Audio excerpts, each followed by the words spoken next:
And finally, we'll take a look at some poetry that deals with memories and impressions. We're not going to do the Bay Psalm book. We did some selections from that in the Perry text, the Perry Miller text, and a couple of others that have been covered before already. But you can take a look at that and see what it's like. Again, this is just about getting a sampling of what there is out there aside from the big names of Bradstreet and Taylor. We'll start off with Benjamin Woodbridge, the brother of the guy who published Bradstreet's poems, and he writes a very moving piece on Anne Bradstreet herself on page 409 upon the author by a known friend. Very moving, very kind poem that he writes. Now I believe tradition which doth call the muses, virtues, graces, females all. Only they are not 9, 11, or 3. Our authors proves them but one unity. Mankind take up some blushes on the score, monopolize perfection no more. In your own arts confess yourselves outdone. The moon hath totally eclipsed the sun. Moon often associated with women, the sun associated with male poets, and so on. Not with her sable mantle muffling him, but her bright silver makes his gold look dim.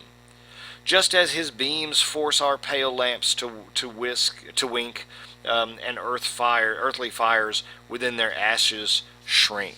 So it's quite a nice piece of it. Even he kind of acknowledges and says, well, female poets can't quite be as good, but boy, as female poets go, this is the best, and she's really, really good for being female.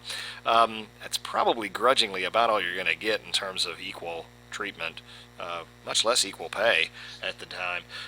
The piece on John Cotton is inscribed on the tomb of John Cotton. Remember John Cotton with the Antinomian crisis and so on. He talks about the sun doth retire into his bed, that being gone the stars may show their head. Right, this brilliant shining sun. Now that he's gone down, we're able to see other stars in the sky, none of whom are as bright as the sun, but when he was around, you couldn't even see other intellects, other great people, because he just outshone them. He was a Bible, sort of, as Woodbridge would tell us on page 410. A living, breathing Bible, tables where both covenants at large engraven were, gospel and law in his heart, had each its column, his head an index to the sacred volume, his very name a title page, and next his life a commentary on the text. Oh, what a monument of glorious worth when in a new edition he comes forth without erratas, when may we think he'll be. Right? So he's died, he's going to heaven, he's going to be a new edition of himself in heaven, without errata, without typos, right? So he gets his new body, he goes on and goes to heaven, immortal. The last lines are quite interesting because of the typology thing. You're getting sick of typology, I know, but here it is again. Though Moses be, yet Joshua is not dead. I mean renowned Norton, worthy he, successor to our Moses is to be. O happy Israel in America, in such a Moses, such a Joshua. So John Cotton has died, our Moses, but he has left us a Joshua, John Norton, a very distinguished scholar and preacher as well. A little bit effusive, maybe, but certainly they were quite fond of him at the time. Take a look at John Rogers' piece. He also wrote on Anne Bradstreet, a bit longer poem. We won't go through the whole thing, just hit the highlights real quick. But interesting that your headnote says that related by marriage to Bradstreet, Rogers may have written by invitation the only one of the verses extant today, a prefatory commendation for the Boston edition of Mistress Bradstreet's poems, heavily dependent upon the reader's familiarity with mythical characters. Okay, Rogers' verse traces the experience of the mortal reader taken into the great muses' grove of Anne Bradstreet's typology. This is quite extreme from Wigglesworth. Wigglesworth I didn't say this earlier, but because I didn't have time in such a short period. Wigglesworth really disdained the use of any kind of pagan or classical references. He knew them, he was educated in them, but he thought that they were just absolutely abhorrent. They were heathen. But Rogers, who was born only 1 year before Wigglesworth, these guys are about the same age. Rogers has no problem with it at all. He's very Renaissance. And so was Bradstreet, as you know.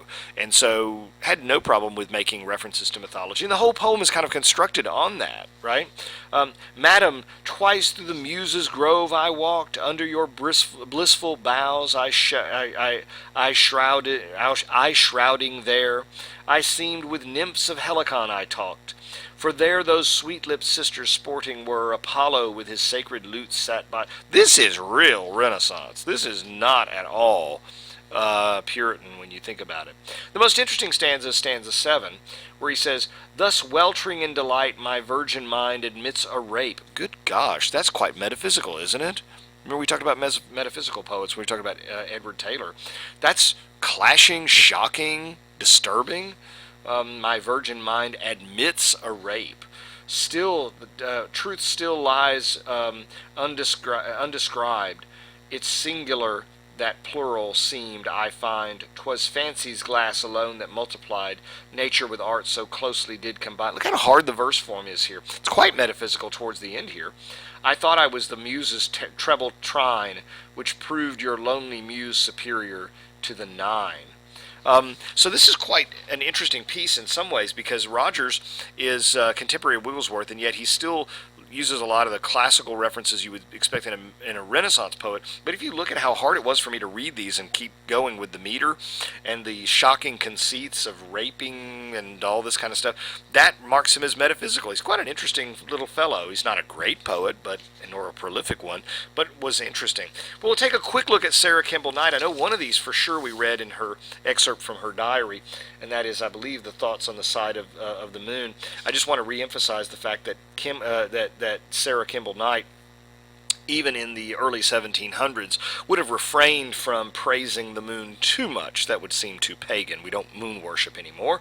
Fairest Cynthia, all the homage that I may unto a creature, unto thee I pay. Right? I wouldn't want to go beyond what one should do in praising an object of the Creator, right? Doesn't deserve the same praise as the Creator himself. But this wonderful little poem over here on rum, we may have also read this as well, but she writes this poem when she's staying at the inn and the guys are staying up all night drinking. And she says, I ask thy aid, O potent rum, to charm these wrangling toppers dumb. Thou hast their giddy brains possessed, the man confounded with the beast, and I, poor I, can get no rest. Intoxicate them with thy fumes, oh, still their tongues till morning comes. If you're staying up late because a bunch of drunks next door are keeping you up, you might as well write a poem about it, right? And this wonderful poem that she wrote about Mr. DeVille, Mr. DeVille's Inn. Don't stop there. She gave it 0 stars on Hotel.com, I guess. May all that dread the cruel fiend of night keep on, and not at this cursed mansion light. 'Tis hell, and devils here do dwell. Here dwells the devil, surely this is hell. Nothing but wants, a drop to cool your tongue, can't be procured these cruel fiends among. Plenty of horrid grins and looks severe, hunger and thirst, but pity's banished here. The right hand keep, if hell on earth you fear. Little play on his name, DeVille. She says devil. And so on and so forth. So let's give you an idea there. Some cute, clever things. She was quite a witty woman and quite an interesting person. I'd like to meet up with her in the next life and have dinner and hear all about it.